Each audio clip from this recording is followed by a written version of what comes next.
Hey everyone, welcome back to another recap podcast from SNXweave, where we give quick weekly recaps of news and important updates from the previous week from the Spartan Council and core contributors, as well as discuss what the Grants Council and ambassadors are up to, so let's get started. Getting right into it, Andromeda volume has picked up, but it's not yet pushing against the limited OI caps.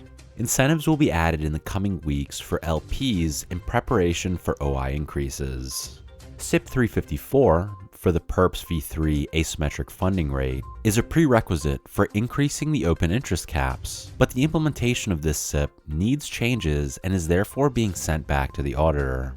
It's currently on testnet, but with the required modifications, it will ultimately be about 2 to 3 weeks away, and some backend improvement SIPs for integrators will also go out on this release.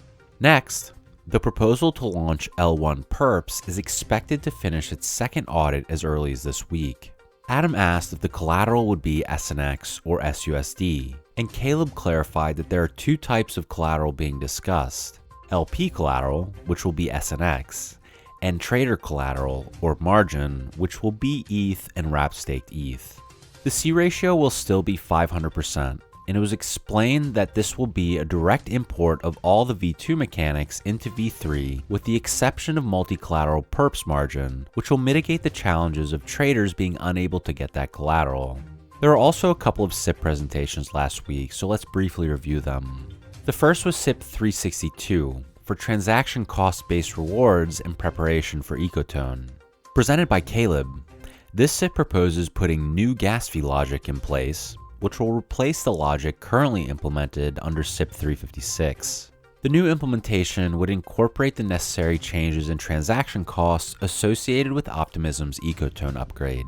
This upgrade is critical to the function of V3 because it directly impacts the core system.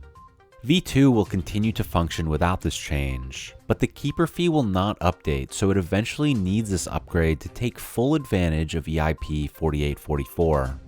A core difference between this implementation and the V2 implementation is for V3, Ecotone activation will be automatically detected, and this upgrade will immediately go into effect.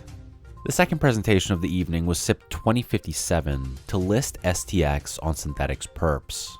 STX is the native token of Stacks, which is the leading Bitcoin L2. Adam again raised a concern about non-ERC perps listings and what the plan would be if the token ceased to exist. Caleb explained that the same protections would be in place for this listing, including limited OI caps and the ability to reduce those caps to 0 in an emergency. Millie highlighted that EOS, which presents many of the same concerns, has been listed on perps for a while now without any issue. And speaking of new perps, Synthetics actually listed 3 new markets this week, including Pendle, Jupiter, and Convex. And Stark from Starkware is coming later this week. And that's it for today's updates. Be sure to check out our weekly recap blog post, share this podcast link, and let us know what you think and what you'd like to hear more about from SNXweave. Thanks for listening.